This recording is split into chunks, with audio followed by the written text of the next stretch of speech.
शरीफ जरूर हैं मगर बेगैरत नहीं। जब मस्जिद अहले सुन्नत की है तो उसे किस लिए एक दूसरे फिरके के सपुर्द किया जा रहा है? और फिर उस मस्जिद में अस्सलातु वस्सलामु अलैका या रसूल अल्लाह सल्लल्लाहु अलैहि वसल्लम जो लिखा हुआ था उसे फाड़ा गया, मस्जिद की तौहीन की गई है और उसका जो सटे लिया गया था अहले सुन्नत की तरफ से अभी वो मुद्दत बाकी है और उसकी भी खिलाफवर्जी की गई है। इसलिए हमारा लाहौर की उस अथॉरिटी से मुतालबा है कि कबल इसके कि अहले सुन्नत तुमसे नोच के अपना हक लें, तुम वो हक अहले सुन्नत के सुपुर्द करो और मस्जिद या रसूल अल्लाह सल्लल्लाहु अलैहि वसल्लम की चाबी अहले सुन्नत को दी जाए। आज भी मैं जलाली साहब को इस बात का चैलेंज देना चाहता हूँ। तुम कहते हो वहां पर दुरूद सलाम की तौहीन की है, अल्लाह के फजल करम से मस्जिद के मिंबर के ऊपर मौजूद हूँ, अल्लाह तबारक व तआला का कलाम हमारे हाथ में, हम तो इस जगह में मौजूद ही नहीं जब मस्जिद को डीसील किया गया, तो तुम फिर भी हमारे ऊपर इस बात की इल्जाम लगाना चाहते हो। तालू नदु बनाना व बनाकुम, और जाओ तुम अपने बेटों को लेके आओ, अपने बेटों को लेके आते हैं, तुम अपनी औरतों को लेके आओ, हम अपनी औरतों को लेके आते हैं, तुम अपनी जानों को लेके आओ, अपनी जानों को लेके आते हैं। सुम्मन नबतइल फनजल लानतुल्लाह लिल कादिबीन, फिर मुबाला करते हैं कि जिसने दुरूद सलाम की तौहीन की हो, हज़रात गिरामी कदर तुम्हारी ज़ुर्रियत भी आ जाए, तुम्हारे अगले पिछले भी आ जाए, इस बात को साबित नहीं कर। उसमें जो बैकग्राउंड है पूरे मामले का वो मसाजिद का ही मसला है। आपको पता है इन्होंने अपनी मस्जिदें अलग अलग इसलिए बनाई हैं कि एक दूसरे के पीछे नमाज पढ़ने के कायल नहीं है, और इससे बढ़कर इन दोनों फिरकों के बुजुर्गों ने एक दूसरे को इस्लाम से बाहर निकाला हुआ है, इस्लाम से, और उन्हीं का फैज है ये इन्वर्टेड कामास में जो आज तक जारी है। मस्जिद बरेलवियों के पास थी मस्जिद या रसूल अल्लाह, फिर अहले हदीस के पास आई जुबली टाउन लाहौर में, फिर अहले हदीस के पास इस वक्त आ चुकी है, कोर्ट में उनके मुकदमात चल रहे हैं। मस्जिद का नाम या रसूल अल्लाह है तो जाहिर है कि वो बरेलवी ही इस किस्म का नाम रखेंगे, अहले हदीस तो नहीं रखेंगे। मस्जिदों के नामों से पता चल जाता है कि किस फिरके की मस्जिद है।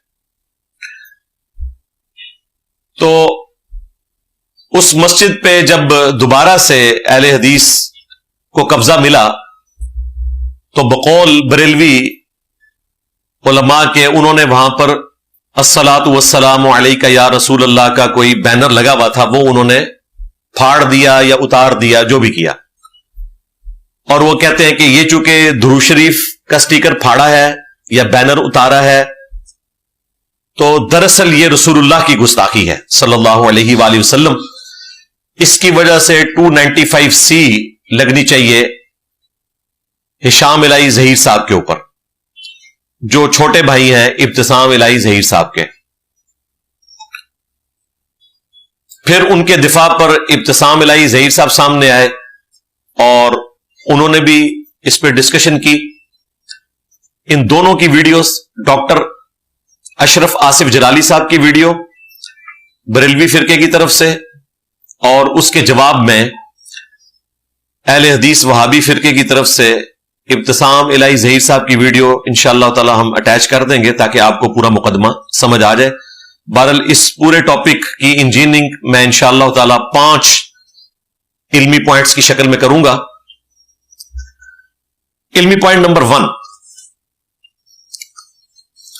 जिन लोगों ने कुछ अरसा से मेरे बुक्स के अंदर ये चीज पब्लिक के अंदर आम करने की कोशिश की कि इंजीनियर साहब ने आकर फिरका वारियत को हवा दी है, वरना पाकिस्तान में तो इत्तेहाद उम्मत चल रहा था, सारे फिरके एक दूसरे को स्पेस देते थे, इंजीनियर साहब ने आके जो है वो सारा फसाद खड़ा किया है।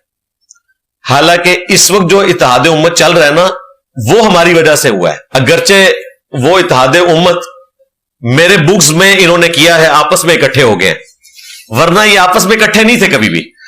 तो ये इत्तेहाद उम्मत जो आपको नजर आ रहा है कि देवबंदियों के चैनल्स के ऊपर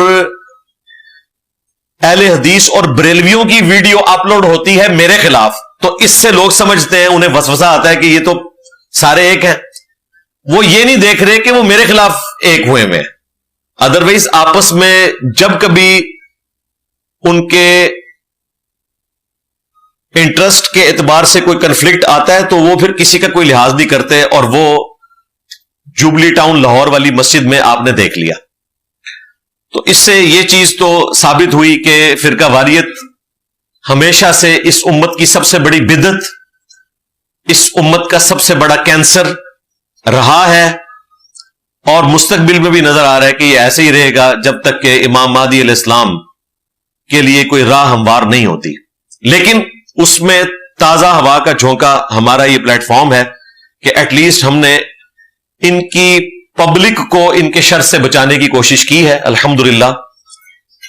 اس کے باوجود اپنی کوئی مسجد نہیں بنائی, کوئی چندہ بک نہیں بنائی, کوئی مدرسہ نہیں بنایا.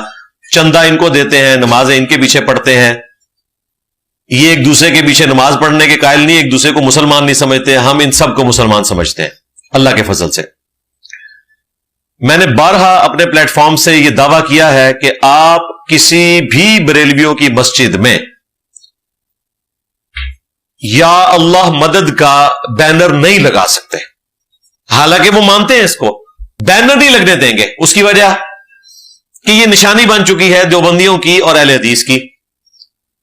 وہ کہیں گے آپ صرف یا اللہ مدد نہ لکھیں, اس کے نیچے آپ یا رسول اللہ مدد بھی لکھیں, یا علی مدد بھی لکھیں, یا شیخ عبد القادر جیلانی مدد بھی لکھیں, پھر تو ہم لگنے دیں گے. صرف یا اللہ مدد لکھیں گے تو یہ تو سلوگن ان کا ہے, اگرچہ ہم بھی مانتے ہیں.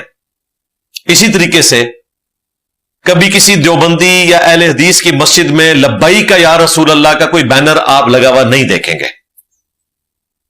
چاہے آپ ان کو دلائل بھی دیں, وہ کہیں گے کہ جی بالکل دلائل اپنی جگہ, لیکن یہ چونکہ بریلوی فرقے کی نشانی بن چکی ہے اس لیے ہم لبیک یا رسول اللہ نہیں لکھیں گے.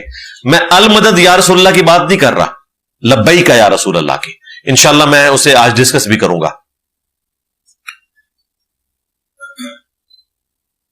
آلموسٹ کوئی 2-3 سال پہلے آپ کو پتا ہے سیالکوٹ میں ایک کرسچن سری لنکن تھا جسے ایک سٹیکر کے اتارنے کے اوپر بے دردی کے ساتھ قتل کیا گیا.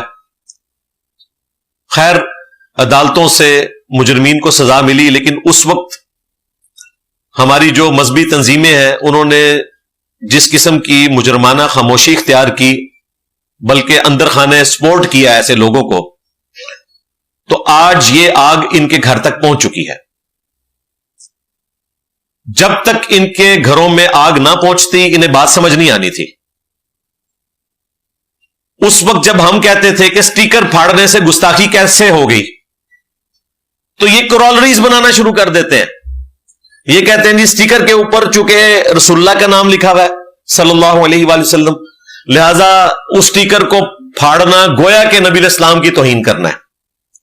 اسی طریقے سے صحابہ کرام میں سے, اہل البیت میں سے, امہات المومنین میں سے اگر کسی کی کوئی توہین کرتا ہے تو یہ کہتے ہیں چونکہ ان کی نسبت نبی صلی اللہ علیہ وآلہ وسلم کے ساتھ ہے لہذا 295C لگائی جائے.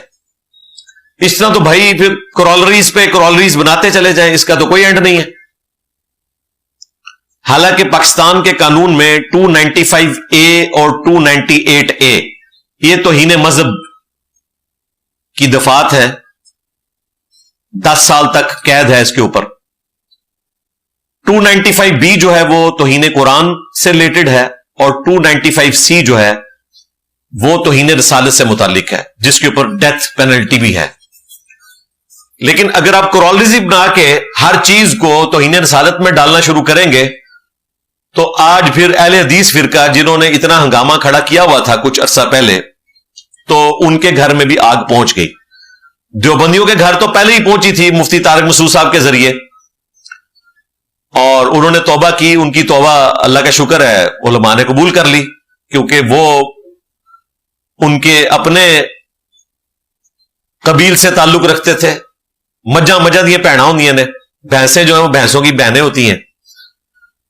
ہاں کوئی اور کرے تو اسے یہ کہتے ہیں کہ سرتن سے جدا, مولوی کوئی کرے تو کہتے ہیں جی ہم توبہ کا مطالبہ کرتے ہیں. ہم کہتے ہیں سب سے ہی توبہ کا مطالبہ ہونا چاہیے. باقی توہین جو کسی کی طرف منسوب کی جائے اس کا فیصلہ کورٹ کرے. علماء کا, ان کی کٹر پبلک کا کام نہیں ہے کہ وہ توہین رسالت کا اس طرح فیصلہ کرتے پھرے. ظاہر ہے اس کے پیچھے پھر فرقہ واریت بھی آ جاتی ہے. تو میرا موقف یہ ہے کہ اگر انہوں نے بینر اتار بھی دیا تو اس میں کوئی گستاخی والا معاملہ نہیں ہے, نہ اس کی بنیاد کے اوپر یہ کہنا چاہیے کہ انہیں پھانسی دی جائے. یہ بالکل نان سینس بات ہے, اس کا دین سے کوئی تعلق نہیں.